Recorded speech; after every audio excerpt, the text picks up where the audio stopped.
Good day to you. Welcome. I trust you traveled far to be here today. I know I did. And I trust that you are all in good health. If not, I can try to restore health back to you or not. But either way, I still win. All right, I'm Don Terpening. I try to portray an 18th century physician, or physic, as it was one time called, a colonial physician, maybe another way of putting it. I try to concentrate my presentations, my implements, and medicines, and so on, from about 1750 to the end of the century, maybe a little over into the 1800s. But that's my time period. The early part of the 18th century, this early part of the 1700s, there's still a lot of influence from the previous century. So I didn't want to kind of mix too much of that in the presentation today. Now, I am also a Revolutionary War reenactor, which is really how I got started in all of this. A member of the 1st Ulster County Militia, which was one of 4 militia units in Ulster County during the Revolution. The first was recruited from about Kingston North, and Ulster County during that time period was a much larger county than it is today, so it had included Greene County. The 4th Ulster would have been recruited from down here in this region, because during that time period, this also was Ulster County. I didn't know when I first decided to do reenactment that I had ancestors who were in the militia, but I'm pleased to say that I do, in both the 1st and the 4th. Why did I get involved with doing this instead of running around with the gun? Well, because, I still do, by the way, run around even as a physician. I should tell you, physicians were not special. During the war, they served. If it was a militia unit, you were part of the militia unit. You were not a physician. You were a militiaman. And the militia bill said you had to be a militia unless there was special dispensation. You were too old, you had infirmities which would not be advantageous, or you were in one of the professions that was required to keep the community going. It usually meant merchants. It usually meant seamen or rivermen, as would be the Hudson, but not physicians.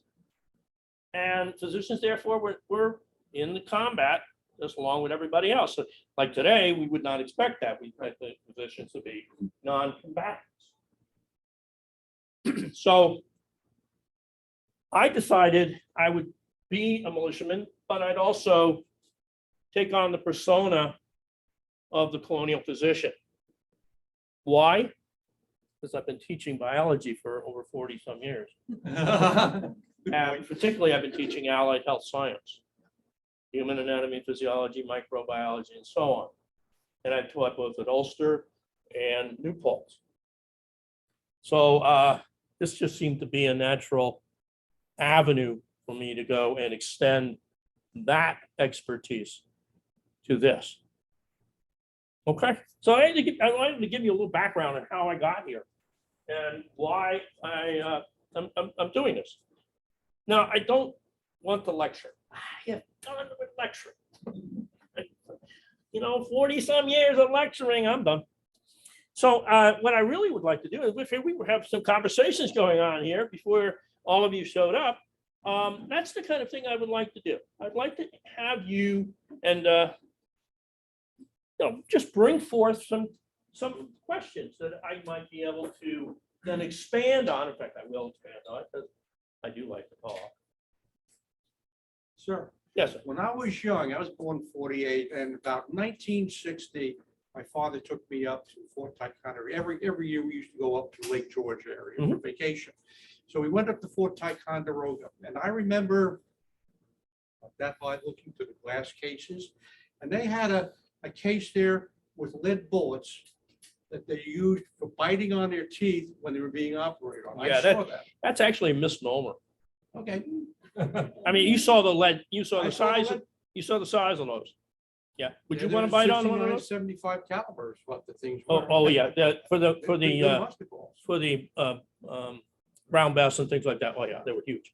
I brought one with me. It's a much smaller ball. Okay, This would fit my weapon. Right.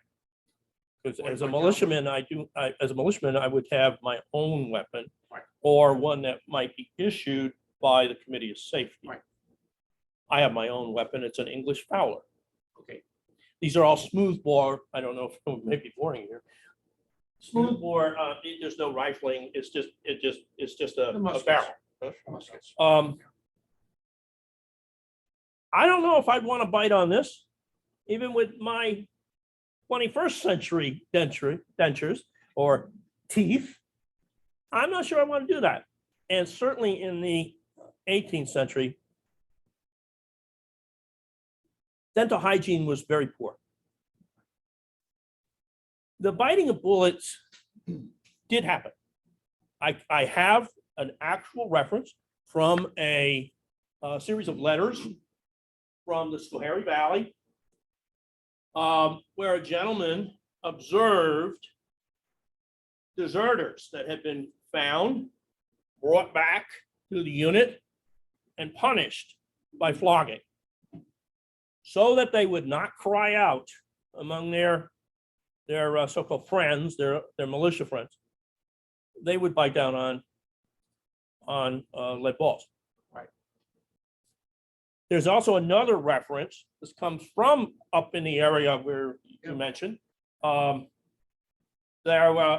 would be in I believe a diary, a reference that they chewed on the balls when they needed to get more saliva. They didn't have Okay, potable water, right.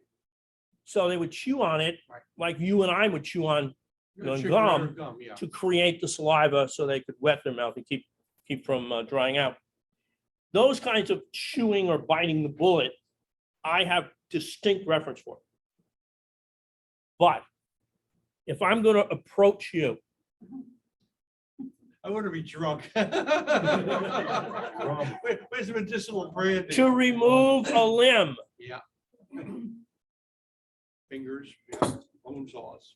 Yeah. Big stuff. I'm going to want you to bite on something bigger. Okay. And either I'm going to have you bite on a stick of some sort, or I'm going to have you bite on a really tough piece of leather. This way, when you pass out, that ball you might be balling wouldn't be down in your in your airway, and then now I got worse. Oh, you got worse problems than I don't have a problem. You got a problem Exactly. than what we started out with.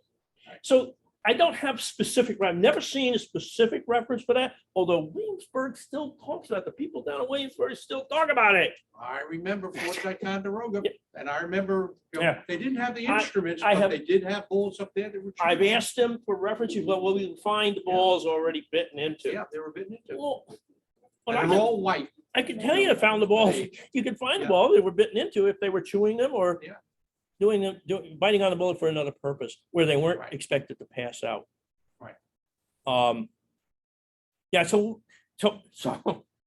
the biting of the bullet is kind of held on in the kind of myth of Okay. that's passed through, much like the wooden teeth is held on through all these years. First point to that, in modern times, on a rescue unit, we'd often take the guy's wallet and put it in his mouth in case he was gonna break his teeth. Uh-huh. I mean, it does work.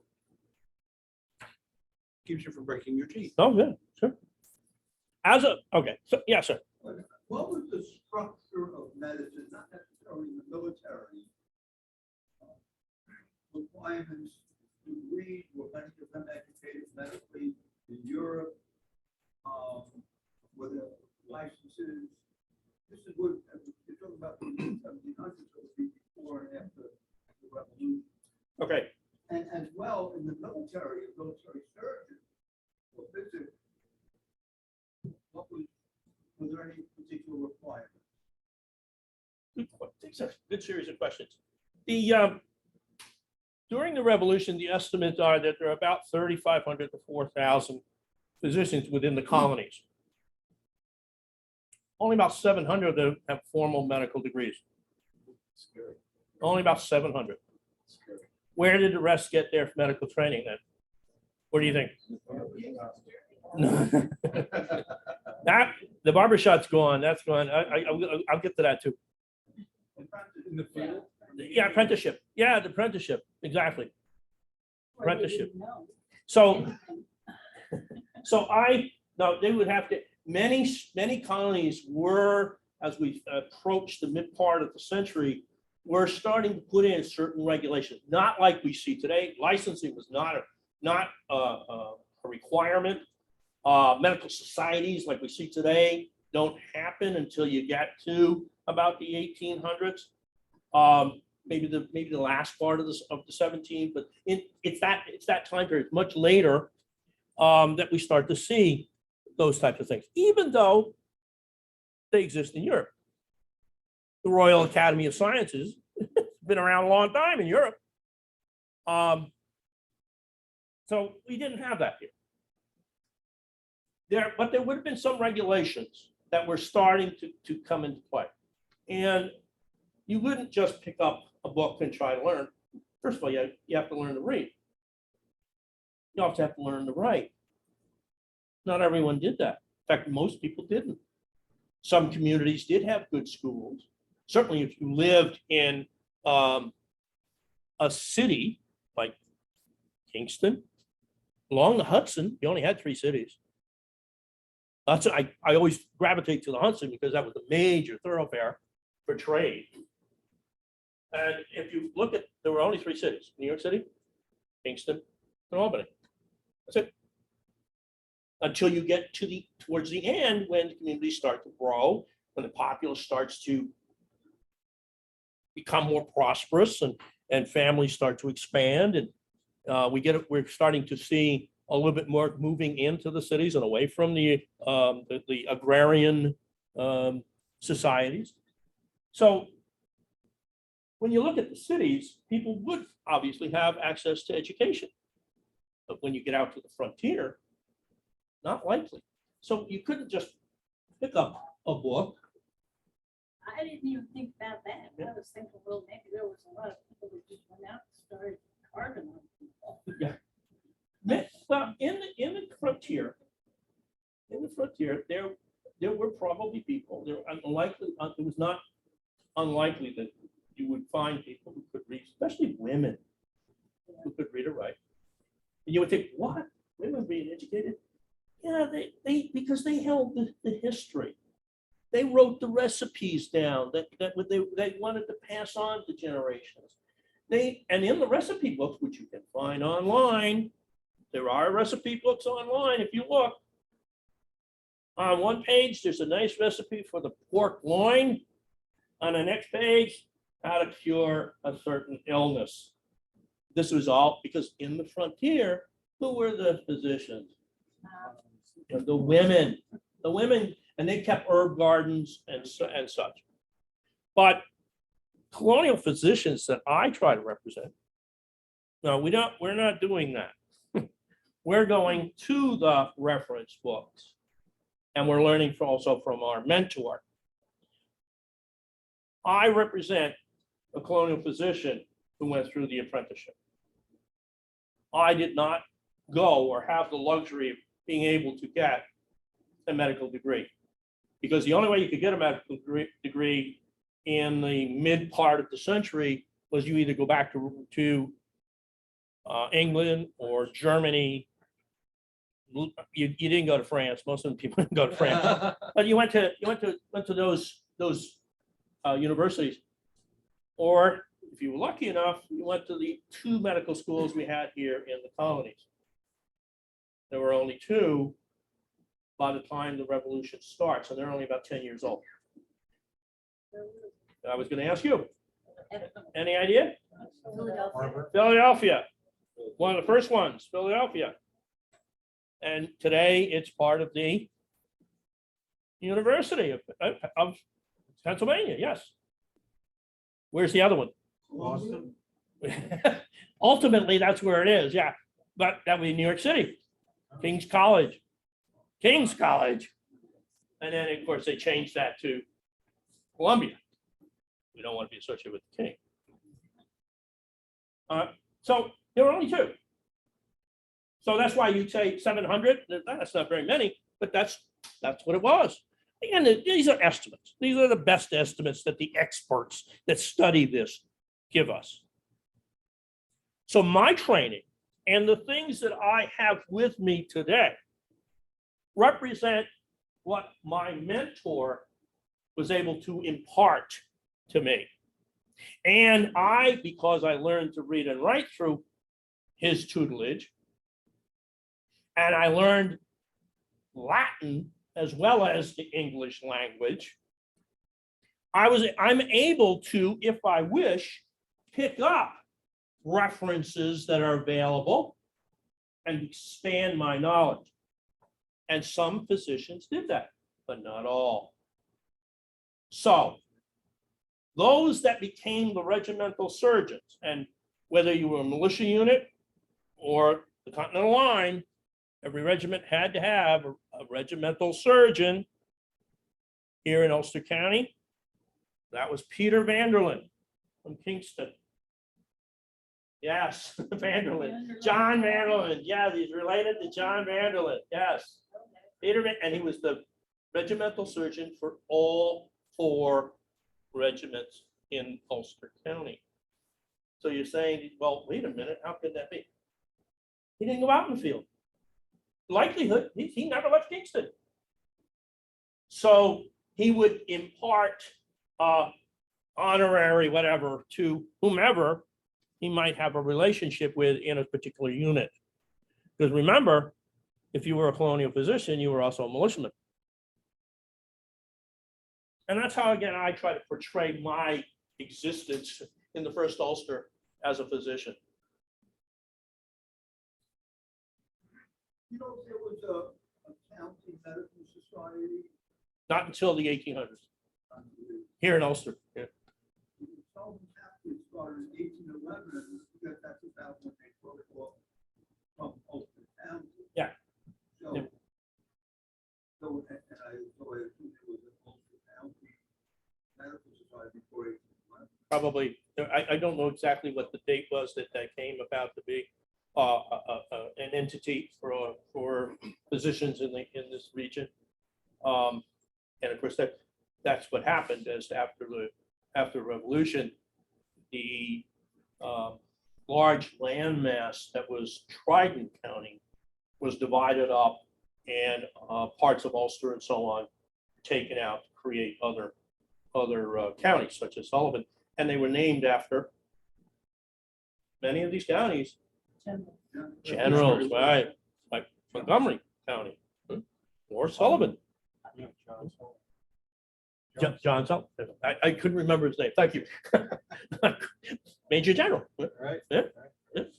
So and so it was of course Trident County was a huge county, but all the way up to Canada, and it was named for the provincial governor. As soon as we're going to get rid of that, we can't have any reference to that, and so that all went away. But you may see if you go to the Mohawk Valley area and see any of the reenactments that might be occurring there, you may see Trident County Militia, but that's just a holdover from the old days. All right, we get away. I'm getting away from we're moving away from medicine into the war, and I don't want to do that. That's not my area. So, as a colonial physician, I know a little bit and do a little bit of everything. Because, as we were talking earlier, those segmented specialties like surgeons versus physicians versus even dentists, because there were dentists, wasn't clear here in the colonies. That those lines weren't well drawn here, like they would have been in Europe. So I do some apothecary. I love this part. I really do. This is the chemistry. This is the experimentation. You're the experiment. But I also do surgery if I have to. Now, when I say surgery, what do you think we're doing? We're cutting things off the body, not exploring deeply within the body. The only thing I would do inside the body on a routine basis, I would explore for where that lead ball is. Where is that lead ball? Because I got to get the lead out. They knew that it had to get the foreign body out. So I have a nice little blunt probe here. You can see I've used it, so not very clean. Oh, but that's okay. That's okay. But, That's what I'm supposed to see. and I would find out how far down it is. And then I would use my ball puller to go in and get it. Wow, you like this little device? Huh? I do, because it follows the wound path right down to the ball. And then I can just screw this into the ball. Somebody's what? I heard something over here. Yeah, it's not going to do that, is it? Not often. Going to screw into the ball. What do you think? What it's going to do is exactly, it's going to push the ball in further. Oh, unless that ball is up against something firm, like a tendon, a ligament, maybe even a bone. Then I can hold on to it, and you can see that would be a nice way to pull it out. Okay, so if I can't get it this way, is there any other way I can get it? Yep. Forceps. I got two sets of forceps here, just a regular forceps with a little gripper, and then I've got the special forceps, which have concave areas on the tips, so I could surround the ball and grab it, pull it out. But you know what I have to do in order to do that? I have to widen the wound path to get this to do that. Oh, well. How often would you clean your instruments? I'd wash them. Wash them. If I was in the field, I'd find the nearest bucket I can or a stream and wash them off. But that's all, just to get rid of that stuff, not to wash them because I was thinking I had to. Sterilization didn't No. come the past year. First time. That was a problem. Infection. Infection was a problem. Many people, even during the Civil War, died because of infection, not because of gunshots or those types of weapon injuries. Infection. The other thing. I thought I read that more people died of infection than they did of war itself. Oh, yeah. Oh, certainly. Well, we talked about, we kind of alluded to the idea that we're going to cut things off like a limb. But why would I cut a limb off? I'm not going to just go and cut a limb off. Why would I even consider cutting a limb off? Shattered bones. I can't set the bone. I can't fix it. Now, what I'm going to do is, I wish I had my arm here. I would grab a hold of. I didn't bring everything. I got a false arm. I would grab a hold of the limb, and I would kind of move it to hear what's going on in there. I might feel along, but that might not be helpful because by the time you got to me, there's been some significant swelling going on. But I want to hear what's going on. I want to hear and I want to feel. Is there a chance that if I pull on that limb, I could get those ends to get back together? Because if I can, all I have to do then is what? Splint it. Splint it. Make it immobile. 6-8 weeks later, see if everything's fine. Might be a little bit of a, let's see if it's fine. And off you go. No physical therapy, just about. And that was highly successful. But if I couldn't set that bone, I had to. If one of those large musket balls smashed through that bone, you weren't going to pull that all together. And that happens, unfortunately, still today, where they would have to do that. If I don't take it off, what's going to happen? Life or limb. But what's going to happen if I don't take it off? Just Gangrene, yeah, gangrene. And we knew about gangrene. We had the language, we had the word. We knew about gangrene, and we knew there was no effective way. I mean, we try to treat it. We would. We'd have all kinds of little potions and, maybe some leeches. We tried. But we knew that, truthfully, we knew we had to take that off. If we didn't take it off, mortality was 100%. If we took it off, mortality, well, maybe survival rate was what? Survival, about 30%. 100, zero survival, 30% survival. That happens right on through people. That goes right on through the Civil War. Right up, and even though we're in the Civil War is the 1860s, and by that time Europe is telling us about the germ theory of disease. That's not coming over here. We haven't got that yet. So again, even by the time we still get to the middle of that next century, we're still having that difficulty with infection. So what was your answer at that time to prevent infection? After removing limb, there really wasn't much to prevent infection after removing limb. We would, depending on how you did and where you did the amputation, you could either do the lap procedure, which means we'd put on the tourniquet and try to clamp down.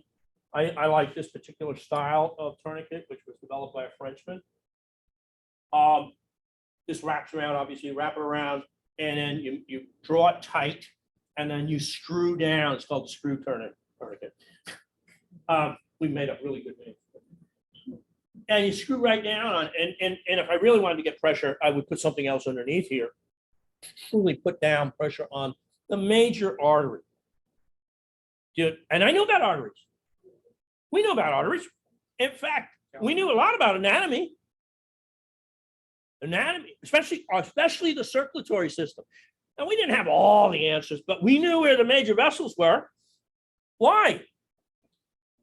William Harvey. William Harvey wrote the book in the 1600s. He wrote the major treatise on circulation.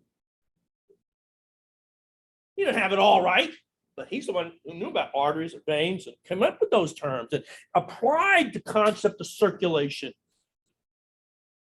And of course, from his time, other people just kept adding to it as they went on. Dissection wasn't something that was expected or accepted widely, but people would do it to get better knowledge. So I get back to we're not going to cut things, we're not going into the body. We're going to cut things off the body. And not just limbs. Did they actually cauterize, say? Oh, yeah. Oh, yeah. During the process, if you want, I really didn't want to get into all of the procedures. Oh, all right. But no. I was just curious. If I'm gonna start, again, I got the tourniquet on, so I know where the major arteries are clamped down. There's still going to be other arteries that I'm going to have to deal with. There's two ways I can deal with that. I can either cauterize them as I go along. So I can lift them up with a device like this, lift them up and cut them and cauterize the ends. Or I could lift them up and I could suture them. Suture needles were curved like this, pretty much like some of the suture needles that they use today, but of course much smaller. You really want to This is another example. Look at the size of that one. And I have linen thread. Linen thread. Could I use silk? Yes. If I could afford it. If I could, no, that wasn't it. No, didn't have that. But we use linen thread. I'm using linen thread because That's what you have. it's everywhere. I mean, you can grow it. Look at my clothes. Now, I'm dressed fairly well. You talk about, I'm dressed fairly well for a lot of people during the time period. But I'm not dressed at the high end that maybe a merchant might have, especially a highly successful merchant. They might have silk brocade, waistcoats, and all I have is I got a silk scarf. But look at my buttons. Aren't they sweet? Look at them. You know, you got cloth covered buttons. Look what I got. I got metal. You know, it's that kind of thing. It depends on wealth, position, so on. But linen was a common clothes or cloth because it could be grown and spun and made right here in the colonies, right here at home. What was the other major cloth? Nope. Wool. Wool. What about horsehair? I don't know what they would do with horsehair. That's a good question. I've heard it mentioned before, horsehair. Yeah, I haven't seen any in the in some of the runaway ads indicating what they took with them and the clothing, or in some of the surrogate court records after the individual are reading the so-called wills or whatever. I haven't seen horsehair mentioned, but a lot of linen and sometimes silk, and of course wool, and of course why wool? You can grow it here. You can, now you said cotton. Somebody said, "Oh, why not cotton? We grew that here too." No, why? Here, down south. You grew it here, and where did it go? Over to Europe. Before the revolution, back to England or to some other colony in trade. They spun it and brought it back here. By the time it gets back here, so very few people, unless you're really wealthy, are going to be wearing cotton. But all the British soldiers and all and officers and so on, they would have had it. Look at next time if you have a chance to go to a reenactment, take a look at the clothes. You'll see that because we try to portray as accurately as possible the actual essence of what would have been in that time period. This should have been beaver, not felt. It should have been beaver. What are the most useful things in your apothecary? Useful? Yes. my Actually goodness, it would useful, depend I on- want it versus perceived as useful. It would depend on what it is I'm trying to treat. I think that's really what it comes down to. I have a fair amount here with me today.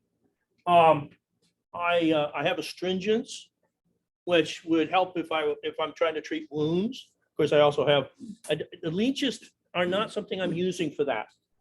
Even though I have leeches, we're not using it, but they may be using them today for that. You know, they've kind of gone back to that idea. Because of their anticoagulant nature and the way they effectively remove blood. We use leeches simply for cleaning, purging.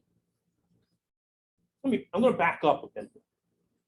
I don't want to avoid your question, but how am I practicing medicine? I'm practicing it on a theory. What theory? The four humor theory. Four humors. Where's it come from? Greece. Galen, who was a student of Hippocrates, but also Aristotle. And Galen comes up with this concept of four humors, which goes through the centuries like crazy. Even though there's a Dutchman who has a better idea, most physicians, who got their training through the apprenticeship aren't doing that. They're still following the four humor theory of disease. Dis-ease. We're trying to get you back to ease by putting the four humors back in order. Because disease is caused when they're not in order. Anybody know what the four humors are? Yeah, go ahead. You know, if you're wrong, it's okay. It's okay. It's yellow bile, black bile, blood, and phlegm. There you go. He's got all of them. Yes, those are the four humors. With the biggest humor being, the most prevalent humor being blood. Blood. Blood comes from the liver. That's what we thought. We thought it came from the liver. By the way, they're not totally wrong, as there is a time in your life before there are bones, as you're developing a utero. Guess who's producing the blood? The liver. Yeah, but they didn't know that. They didn't know that. But they did have an idea that it was coming from what? The largest internal organ. The largest amount of fluid, humor, fluid, was going to be blood, followed by the others. Yellow bile was associated with kidney. Kidney.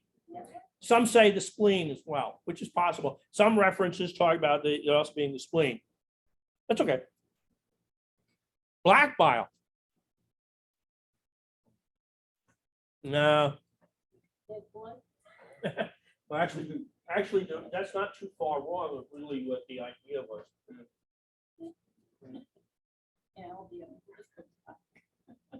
Phlegm. What about phlegm? We'll come back to black bile. Phlegm?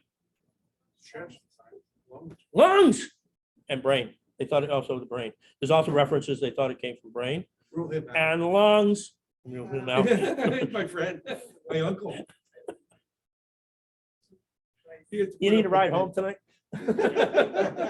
He wants to try the leeches. His bile is bad, really bad. Black bile, you know, there's a lot of, Galen had a lot of ideas about black bile. That's why it's hard to pin down. Galen's theory also, I went back to Aristotle. They said he was a student from Aristotle as well, which was well before him. Aristotle had this idea that there were four elements in the world. Four elements were air, earth, water, and fire. Yeah. And he linked his humors to those. He linked them to those. Blood was hot and wet, so it was associated with fire and water. Yeah. Black bile was earth. Earth. Dry. But anyway, so we get back to this idea of four humors is our way of treating. So I would have to first decide what the problem is. What's causing the illness, the signs and symptoms that you're presenting, before I decide what I'm going to do to try and correct the humors that may be involved.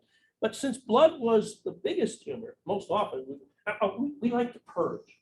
We like to do purging. That was a big issue with our way of practicing. And of course, bleeding was purging. It was purging blood. You know, people even in the home did it. You know, they would cause bleeding. They thought that's what, you know, they heard that was the way to do it, and you know, they visited a physician sometime or another, and they bled them. Oh, let's try that again. So my way of bleeding, well, yes, I could use leeches. That's a little tricky. That's really a little tricky. I would like to use a device like this. This is called a fleam.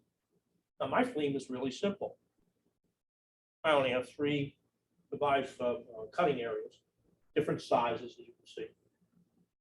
And so what I would do is I would decide to pick an area that I want to get the blood from.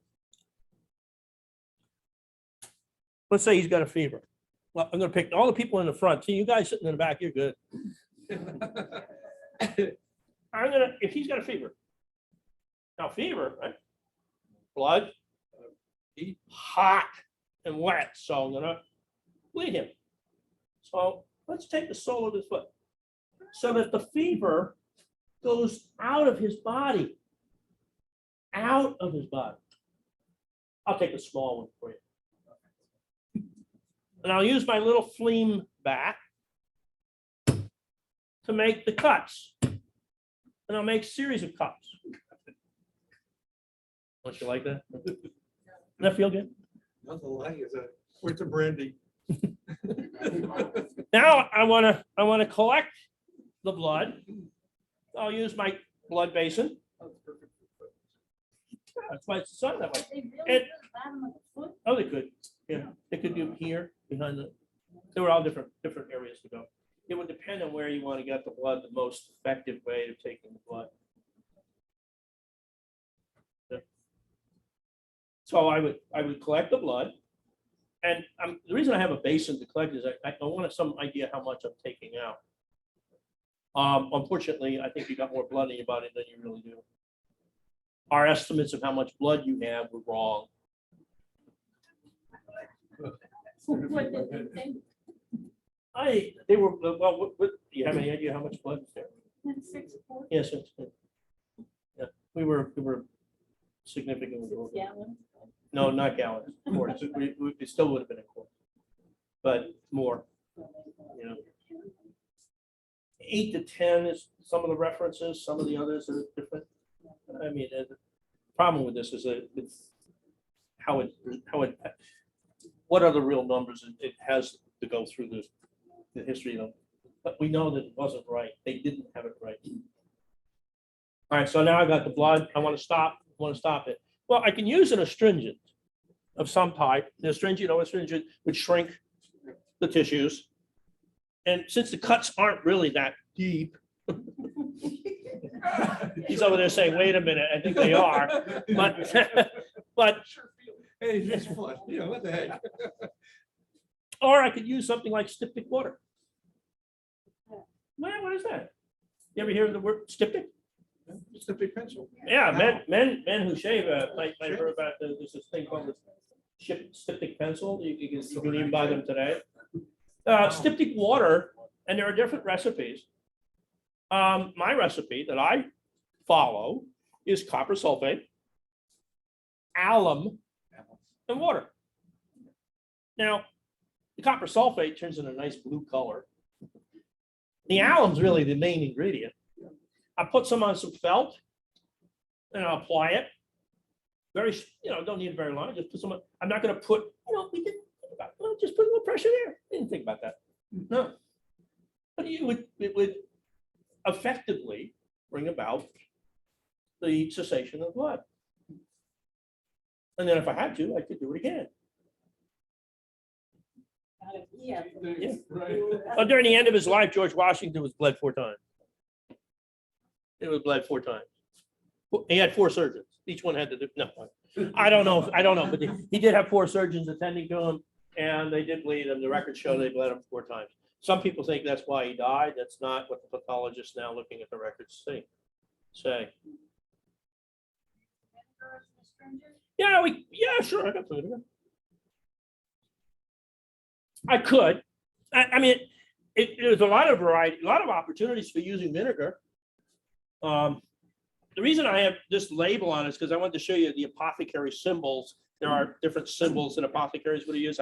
Most of my so-called medicines have the English names or a Latinized name. But this one is apothecary. This is water.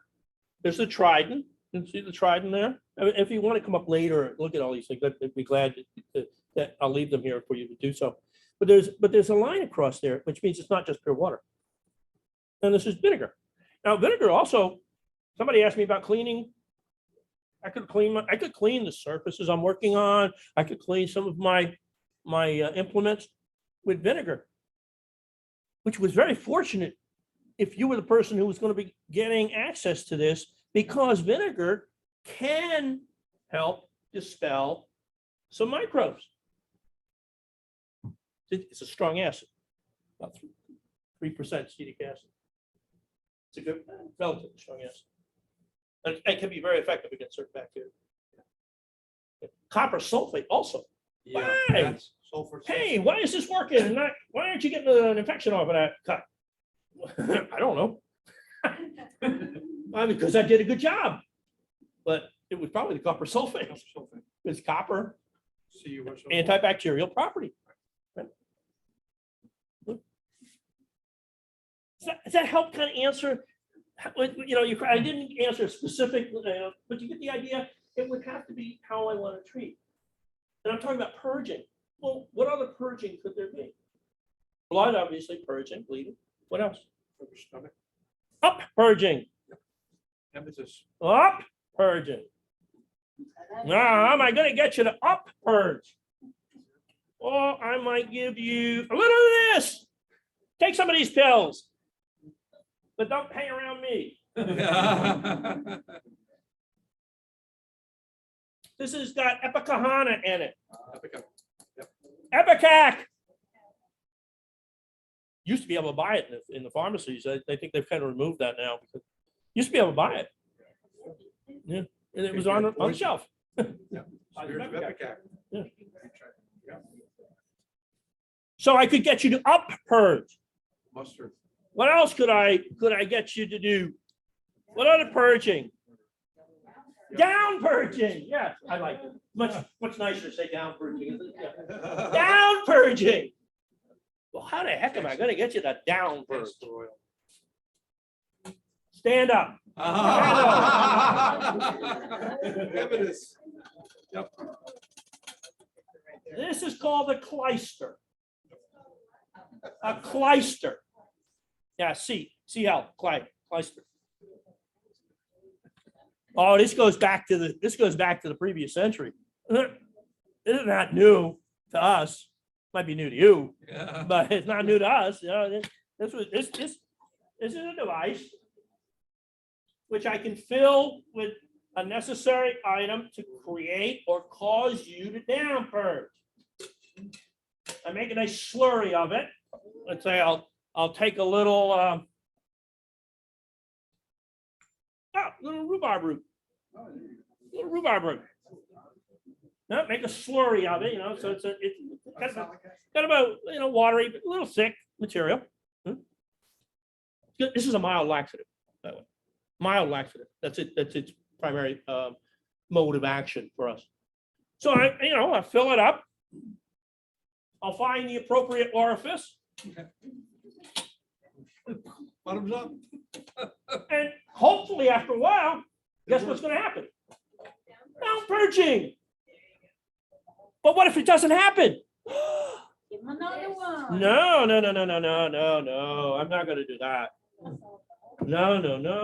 I'm going to go to this. This is called jalap. It's bark from my South American plant, shrub. Okay, grind it up in my mortar and pestle. Make a slurry of it like before. Go through the process.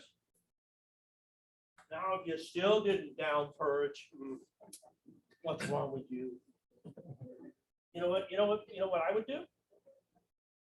I'd use both of them together. I'd mix both of them together. I mean, the third time. The third time. My boy, you would down purge then. Yeah. But what again? Why purging? Why would I do that to you? Get the germs out of the body. No, not the germ. No. I'm trying to bring the humors back together. I'm trying to get the humors together. Got too much hurt. You got too much purge.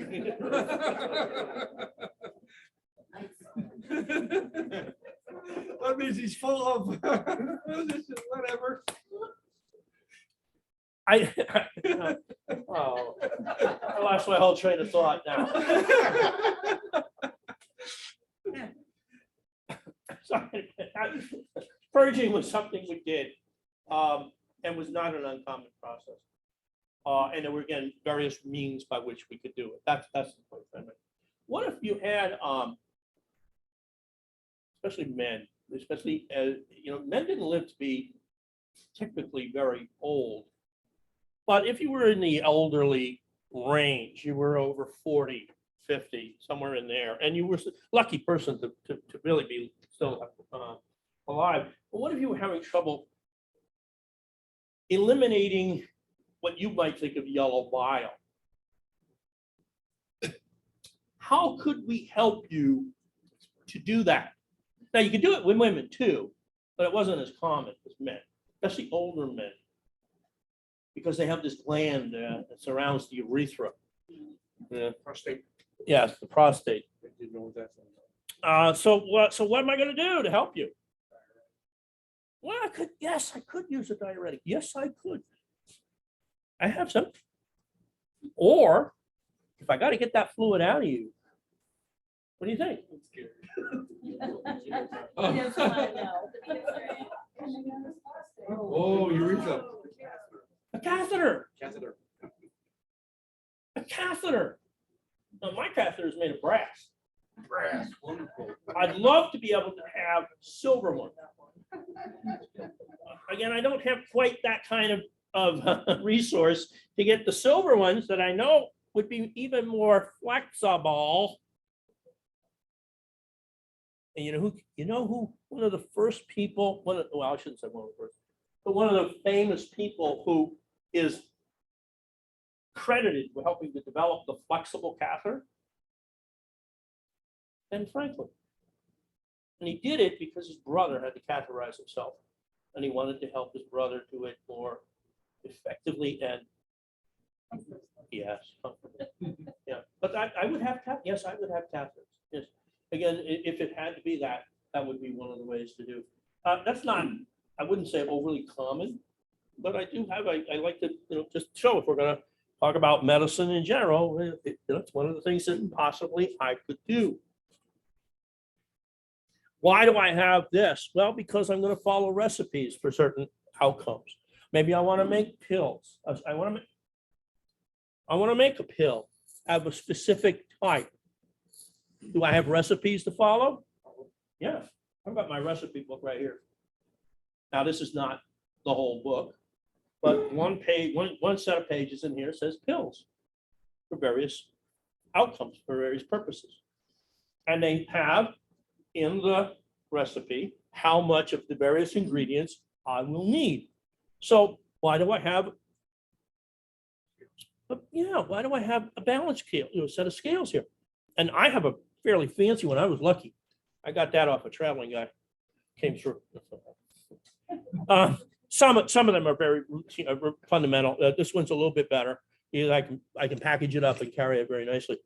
But it's very basically, you put the weight you want on one side. I have a drawer here with different weights in it. Put the weight on one side, put the item on the other, and then when they balance, I know I've got exactly that amount of material. If it's a liquid, I measure it out accordingly, and so on. If it's something very granular, again, I'm going to have to make it into a powder. And now I've got all my different ingredients. I have to bind them together. So what am I going to use to bind them together? Well, I like to use something like this. What do you think this is? It's sugar water. There, boy, it's been around a long time. It's a heavy syrup of sugar. But not necessarily would that be common to every physician. They may not have or want to use their sugar for this. They want it for their coffee. So they might use what kind of wax? Beeswax. Yeah, they might use beeswax. You can melt that down. It makes a nice liquid that will then bind the ingredients together. Or if you're with the militia and you're in the field, animal fat. Because that's always available. And you can render that and make a nice liquid material that you can bind together. Now you got it all bound together. You got a big pasty mass, right? Nice big pasty mass. I still don't have a pill yet. So what am I going to do? I'm gonna take that pasty mass and I'm gonna roll it out on my pill tile. This actually came from England. This is the one, you know, this is the one thing that really is real that I can point to, except I lost all the, so I had to make them up again. Because over time it just, but this is a pill tile. So I would take this, make pasty mass and just roll it out. I know you can't see this on the video, I'm sorry. But I would roll it out, get it to a certain Diameter. diameter, thickness. Let's see. Okay, so I got a nice roll of the material. I've got, you saw that there are the red marks on here. So I can just then take my little spatula, and I can cut that off into the various sections and get my pills. But they still don't look like pills, do they? Well, that's because I didn't put them in the pill roller. I gotta put them in the pill roller. And look at that. I got a pill. Okay. This is slow, laborious, tedious, but it's something that can be done because we have nothing but time. So we do it. But I'm still not done because this is still sticky. And you know, if this is animal fat, it's really, so I'm not going to give that pill to whomever. So as this raw material, I'm going to put it in a device like this. And then I'm going to grind up some of this. Cinnamon. I like cinnamon. I happen to have access to cinnamon. You know, even though the British had blockaded the ports there, I still have some nice cinnamon here. And that little cinnamon goes a long way. So I grind it up, put a little powdered cinnamon in here, swirl it, and coat these with cinnamon. Now, if I put the pills together in a package kind of like this, that I'm then going to write on there what to do, you know, with a little dispensary information, and I hand it to the individual, they now know what it is they're supposed to do. And if they can't read it, I'll tell them. And they can now have the pills without sticking together and take them with them as they go. Plus, they're going to taste good. Coated pills. Yeah, they're going to taste good. I mean, if I'm coating them with cinnamon, you know, Beautiful. Yeah. I said, you know, but does everybody do that? No. No. Some might cut it with some other material. Whatever they have, that would be an appropriate coating to keep them from sticking together. Did you ever give them by rectum? Ever give them? By rectum. No, I don't have any knowledge of that. You mean by a That's all right. suppository? Sticking them up in? Yeah, I don't have any record of that, but that's a good thing for me to look up again. See, every time I do something like this, I learn something I might want to investigate. I had a Russian landlady years ago, and she said that's how they did it. Yeah. Stuck it in their butt.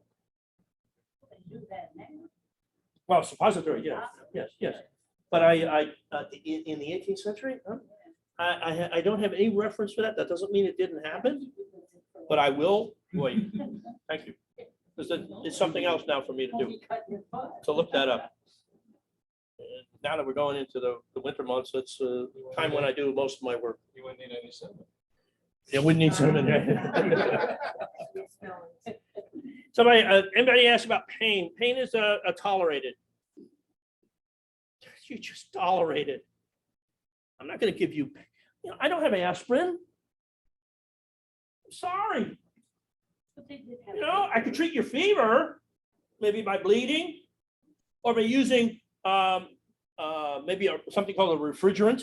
I don't have any of those with me today, but there were a class of drugs called refrigerants. You know, I could do a number of things like that. What about But pain was just tolerated. when did opium come in? Oh, we got opium. I've got opium. Laudanum. This is not for your pain. Oh, I know it works. I know it works for your pain. Too bad. You're not getting it for pain. What am I going to use it for? Dysentery. Dysentery, diarrhea. I don't have Pepto-Bismol. I got opium.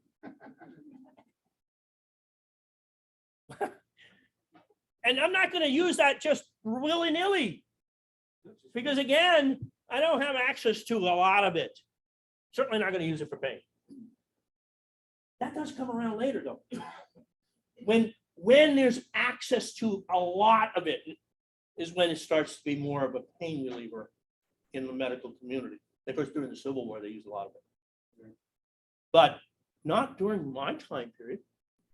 It does have analgesic properties. We know that. We are aware of that. But our primary interest is dysentery and diarrhea. That's where, again, the humors are not in balance.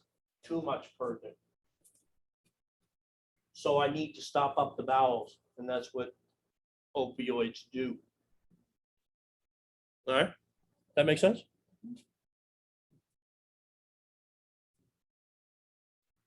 That's the thing you warned of myself. Well, okay, that's one of the big diseases we have to worry about in communities. Not so much in the frontier where they're scattered. The population is scattered out into the area, the farms and so on. That's not so much. But boy, when you start getting people together in communities, sanitation is terrible.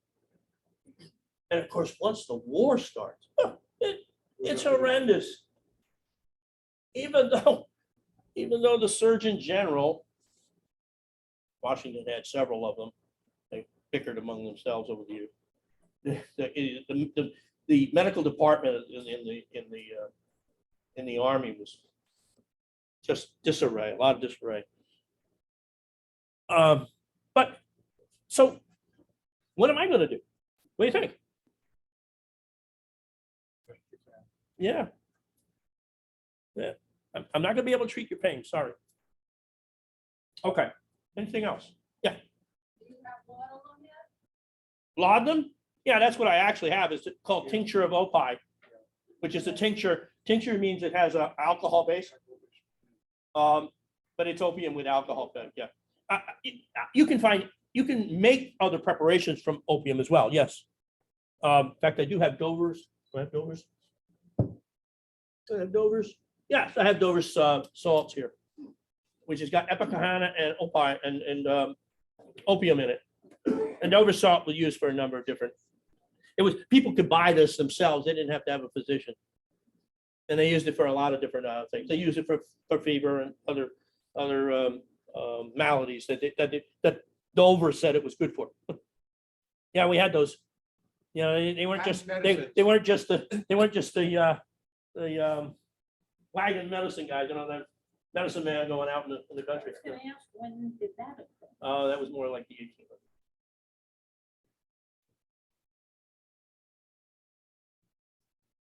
Did they ever interact with the Native Americans using some of their techniques? Yes, there's evidence they did. Yes.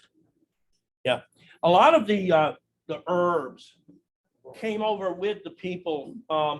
Feverfew was one of them. I just remember Feverfew was one of them that came over because it was widespread through Europe. And now, of course, it's widespread here because it grows quite well. Feverfew is good for fever, treating fever if you had it. It kind of looks, it's in the chrysanthemum family. It kind of looks like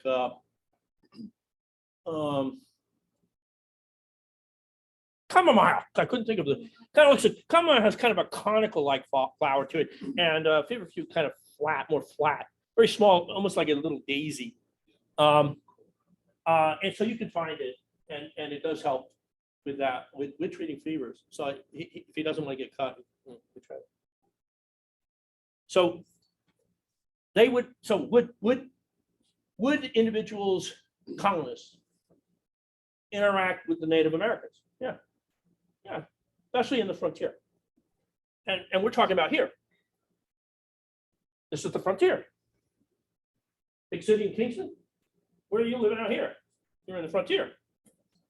So are you likely to have interactions with Native Americans? Yeah, likely. Especially if they happen to be friendly and you're friendly and And will they share with you some of their knowledge about local plants and what we call herbs and so on? Yes, of course. Of course they would. And the likelihood is they would, sure. And do we have any evidence of? Yeah, remember I told you, you can look at those recipe books that have been written down. So what if the Native Americans said to you, you're suffering from rheumatism. You've got a lot of pain in the joints and so on. What we know is arthritis today. If you suck on this bark of a white willow tree, I bet you'll feel better. I know you'll feel better because our people feel better when they do that. So go ahead. So would you try it? Sure. Yeah, sure. Would you try it? Yes. I would. Yeah, why? Why? And it works. It works. Really? It worked. White willow bark. Aspirin. Yes, we don't have aspirin. Oh, well, we really don't, but we do. If we just realized it, we would have it a lot earlier.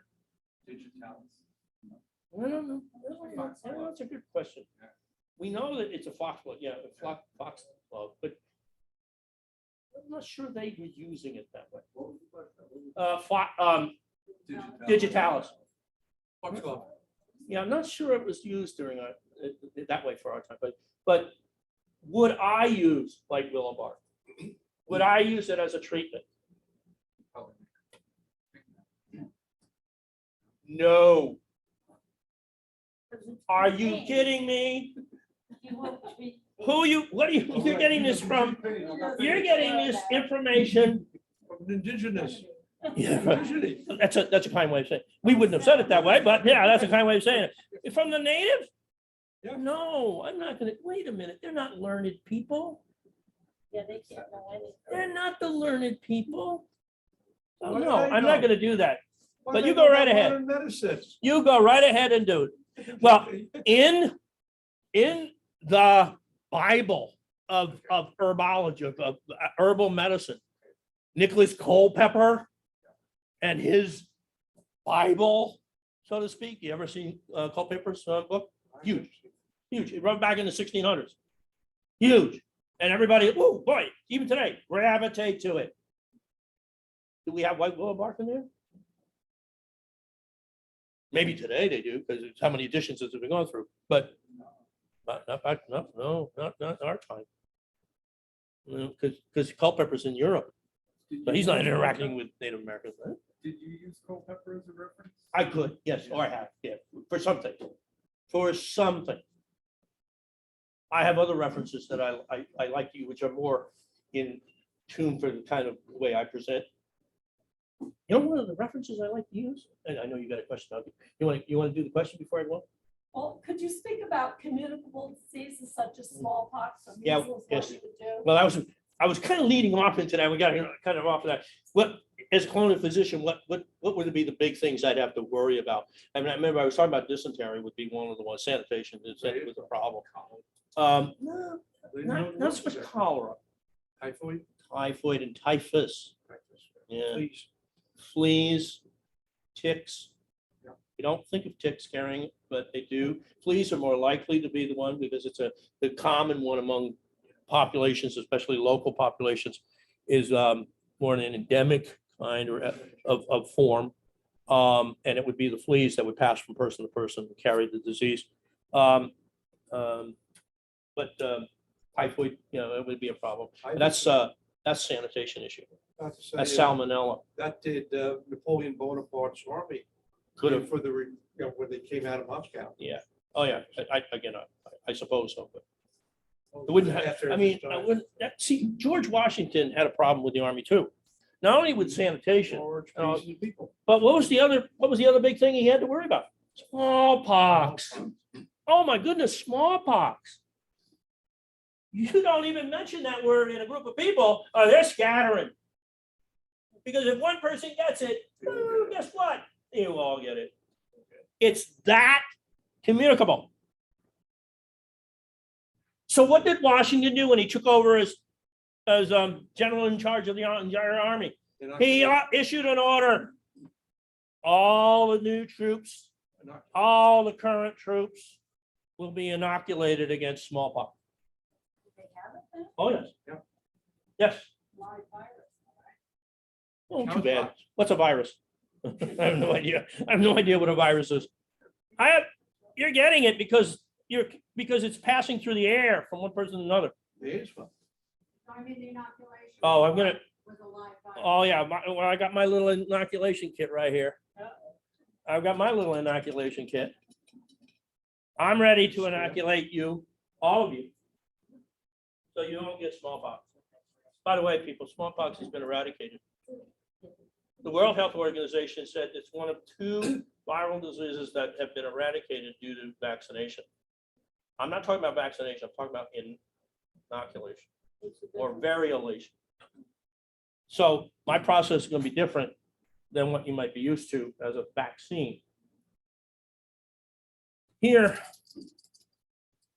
probably the earliest evidence that we have of somebody doing this and starting to promote it was Zebediah Boylston in Boston in around the 1730s. He did this at the urging of Reverend Cotton Mather, who had recognized that some of his slaves, for lack of a better word, servants, had talked about this process being done to them in their communities. Actually, in Europe, this was already being done. It just didn't translate to the colonies until about the 1730s. Lady Montague traveled with her husband, who was an ambassador to Turkey, and she saw it being done there and brought it back and suggested it and got it going in England. But eventually, we're doing it. So what's the process? Well, the process is find someone who has smallpox in an early stage with several pustules. About this is a little bit bigger. These have been magnified. Not obviously, you don't have pustules that big, but you have pustules like this and it's where it starts. It starts first as a rash for several days, high fever, not uncommon to have 103. And then the rash starts to evolve into pustules. So I want to find that person who's got the pustule stage, and I'm going to open up a pustule. And if the fluid runs clear, I'm going to take, what did I do with my set? I set it down, see what happens. I'll take my little pieces of ivory here, and I'll collect some of that material from the pustule, and I'll let it dry. And you can see that we have a dried yellow material in there. And again, when we're done here, you're welcome to go through this. So now I have that material here. Now I can go to a group of individuals, like maybe some militia, and I can now open up small wounds on them and pass this through them, transferring this material from an infected individual to you. What's going to happen? You're going to come down with smallpox, but you're going to have an extremely mild case. Within a few days, you're going to start to show recovery, not several weeks. You're going to have pustules, maybe not all of the different stages, but you're eventually going to get to the scabs. And after the scab, you're done. You're out. You're done. You never have to worry about this again. And this was highly successful. But it meant you had to be exposed to smallpox. Willingly. Willingly. And that's why Washington had to issue the order 4 times during the war. 4 times. Do it, do it, do it. Because people, no. But there were inoculation stations all over. There's a remnant of an inoculation station in Putnam County, right along part of the what is now the Adirondack Trail. Just a small remnant of it, but there's a sign there that indicates that there was an inoculation station there. So it was a common practice. Unfortunately, what happened to some people? They would die. Yeah, they die from it. Unfortunately, small percentage, and less than 10%. But most of the people had a very mild case. If you survive, most, a lot of people, about 30% of the people died of smallpox. So why was everybody so afraid? Only 30%. It's kind of sounds like COVID too, right? About 30%. But why was it? Well, because if you survive, you may have some severe infirmities, disabled, scars, and other issues which affected the rest of your life and probably cut your life short. Washington had smallpox. He knew how bad it could be. When he went to Barbados with his brother, he picked it up there. He was lucky he survived, but if you look closely, there are still scars on his face from the smallpox. He had a mild case, lucky for us as a country, as an army, that he survived. But he knew just how bad it would be. So they did inoculations. When does vaccination come around? Whole different process. 1790s. 1790s, and of course, where's it happening? France. Not France. Not France. Where's it happening? Who comes up with the vaccination procedure we now know? Edward Jenner. Jenner, England. And he does it with smallpox. Because he recognizes, I don't know why nobody ever saw this before, but he recognizes that the milkmaids Cowpox. get cowpox and never have smallpox. Well, wait a minute. So if I introduce you to that, you're going to have immunity. Okay, that works. And eventually he develops a process which we call vaccination. And the reason we call it vaccination is vaca means cow. So that was one of the big ones. Big one. That was really one of the big ones that, as a colonial physician, we really had to deal with. Because whether you were in the military kind of environment or just in the community, it was something you really had to deal with.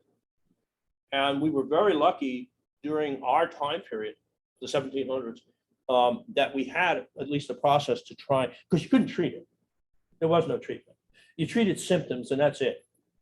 There was no really way to fix, or once you had it, you had it. That was the same true with yellow fever. That was another problem. Yeah. Yellow fever. There is one. Yeah. Smart gases. Yeah. They shut the windows. Yep, I know. Yep. Malaria was also a problem. In every colony, there was malaria. We only think of it as a southern thing, right? Especially now around the equator, that area. Those we don't think of it as malaria because if you look at the statistics, that's where the biggest amounts of it. But it was in the colonies. Could I treat malaria? Well, no, I had to treat the symptoms. And you know what I would treat? The fever. How would I treat the fever? Well, that fever, which is called intermittent fever, malaria, intermittent fever, I could use another herb. Where's my herbs? Where are my? A Peruvian bark. Yay! Or also called Jesuit bark, because they found it. And of course, once they found it, Spain. Oh, you want to talk about the repository of drugs? Go to any wharf in Spain around that time period, and that was an apothecary's delight. Wow, look at this. I got all this to choose from. Because they were the big, up until the Armada was defeated. Who was running the world along the oceans? Spain. Who was bringing all that stuff back to Europe and trading it? Spain. Peruvian bark. Excellent treatment for malaria. You know why? Quinine. Didn't know that. We didn't know that. All we knew is what? It worked. And because my reputation is important, because the better reputation I have means the more I can charge you. What are you making? The more I can charge you. Okay, you can't afford. Well, give me some chickens. I need dinner. Come on. You could have your stature in the community raised when you were successful. People would come to you because you're successful. You do the right things, whatever they might be, even if you know you were doing the right things. That's the way life was then. Anything else? Yeah. cuts, did they ever use honey? Yeah, well, honey, not for, I don't know about cuts, but honey was used for certain preparations and mixtures. Honey has, of course, antiseptic properties, which we now know. Draws the water out. Draws the water out. Yeah, well, yeah, it's a drying agent. Just to know if they did it. Not as a routine. It wasn't a routine thing. No. I'm almost out of my rum. It must be getting close to the end here. Distilling. Lord, try that. What's that? Brandy, that medicinal brandy, you've got to have it. What? No, I don't. I have my brandy with me today. You're a doctor, you don't have. No, I got my- brandy with I got- you? I got You my get your rum. Okay. I was I was traveling. I had to take a lot of stuff. I brought my most important thing. Distilling, Distilling? yes, What? to make alcohol. Yeah, we wouldn't. Okay, we wouldn't do that. Okay, Yeah, we wouldn't do that. because I know I've heard that they had small stills, like in prominent houses, women would make like rose water. take Oh, rose yes, I water. was going to start. Oh, of course. Yes, some of the ingredients were things like that. Right. Some of the, and it wouldn't be uncommon for something like rose water to be a basic substance in which other things could be added. Yeah. And rose, yeah. And that's how you would, well, one of the ways you could make rose water. You could also make it by just boiling it. You get a decoction, they call it. Filter it out. Maybe with some cheesecloth or something, and then you've got the water to use. Other ways, but the big stuff, making things like brandies, things like that, that's out of our purview. It's not something we would do. And I don't know of any apothecary in Ulster County. I have found no reference that there was an apothecary in Ulster County. And if there was, it would have been in Kingston again, because it was a large, Back then. yes, back in our part, yeah. There may have been some in New York City, and it probably was. But I can find no reference. Now, I know there were 4 physicians in Kingston during that time. One, of course, I already mentioned, Dr. Vanderlyn. Then there was a Dr. Dahl, a Dr. Elmendorf, and Kirsten. That was in Kingston. Just outside, if you go into Hurley, Old Hurley area, Marbletown, and so on, if you go south that way, there were other physicians there, 1 or 2, not a large number. But I cannot find in the references in the research that I've done, and I try to focus on Ulster because that's, again, I'm part of that persona, but that's part of my persona. I can't find an apothecary. That doesn't mean the physicians didn't do it. But where they got some of that material from is probably from other places. Yes. Would a physician of your era travel to patients, or would they be stationed at an office or their apothecary? It depends on where you were. Like people, as I said, outside of, let's say you were in this area and you were a colonial physician, you were likely to travel. Yeah. Yeah, because it might be easier for you to travel than it would be for your patient to travel. But within the city, no, you're not traveling. They're coming to you. But the one ad I mentioned, there was one ad I saw in a newspaper that's actually in the Senate House Museum. There's 2 ads, one above the other, one for Dr. Kirsten and one for Dr. Dahl. They just got a whole new shipment of jalap and all that sort for sale. So people were coming to them. You did have house calls. Yeah, but again, I have no evidence of that. I don't Certainly either. in the communities like here. Yeah. Yes, I would say yes, they did. It would be easier for them. And if they didn't have what they needed, then, there might be ways to transfer, somebody can come and get it, whatever. But it wasn't likely. House calls, however, might have been done out in this region. I call it you guys are gonna get all upset with out in the frontier. There were no hospitals up here or anything. No. So all births were home births. Oh, yes, and that means you had what? You had midwives. Yes, yes, I have evidence of that. There were midwives, not all doctor physicians attended the births. The midwives would travel. Uh, You want a good reference? Some of you want a good reference for a midwife and her diary? The Diary of Martha Ballard. Now, she's a New England midwife, but it's all online. It's the Diary of Martha Ballard From now or from back? from back then. I think, yeah. And a little bit beyond, a little bit, it's kind of near the end of the 17th into the year 18th, but it's a really good read. It gives you a really good idea of what was going on, especially with midwives. And they did interact with the physicians, because they did. And sometimes they would call a physician when it was outside their ability, or they would travel with a physician to a site because they knew, having taken care of the woman, that she was going to need a little bit more than her skill. But that was really interesting. Read it. If you're interested in this, Martha Ballard, Ballard. Have abortions back Hmm? then? Abortions. Portion. Oh, I don't know. I'd rather not. I don't know. I was going to say I'd rather not answer, but I really don't know of any. There's nothing in her diary about it. You would deal with that. But colonial physicians doing abortions or midwives doing abortions, I don't have any reference to that. No. Yes. Do the midwives have access to what you have, or? Yes. Just using herbal? They could, and they could use a lot of herbs.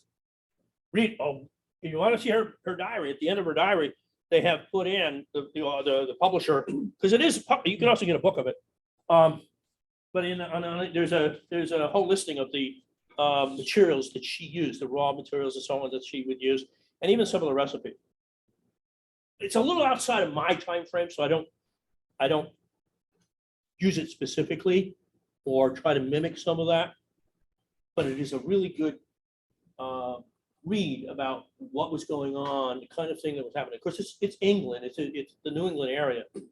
But it's really still, I think, a good reference for those of you who might want to start in that area, trying to get some better perspective. The first line in hospital, Uh-huh. where women could go Uh-huh. with their babies, Yes. was founded by Benjamin Franklin Oh, yeah. in Philadelphia. I wouldn't doubt it. Pennsylvania Hospital. I was born in that. And he was born there, yes. Yeah. And the other thing. You're really well preserved. The other thing, I'm from Bethlehem, Pennsylvania. Oh, And during the revolution, Bethlehem was a hospital community. oh, yeah. There were lots. The Marquis de Lafayette was treated Yep, there. yep. And there's an early apothecary there, but I don't know if it goes over that. Yeah. Well, you're right. I mean, there were hospitals, but a lot of the hospitals weren't necessarily the way we think of hospitals. They were places that were taken over to treat and work with the sick. But this was for the war because the Moravians in Bethlehem would not fight. Right.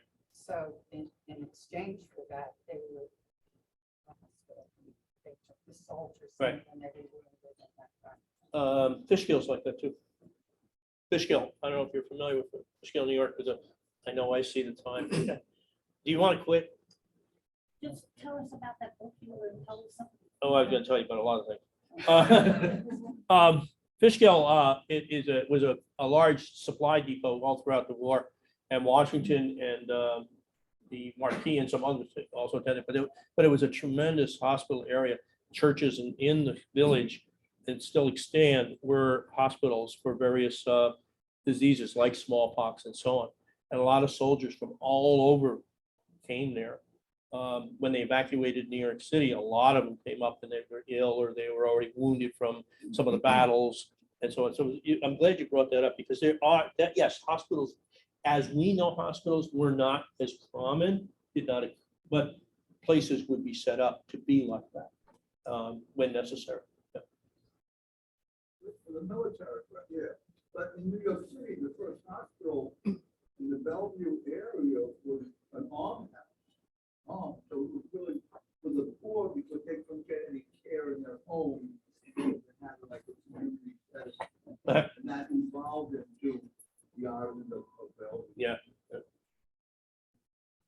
the idea of hospitals was not unknown during our time period, my time period.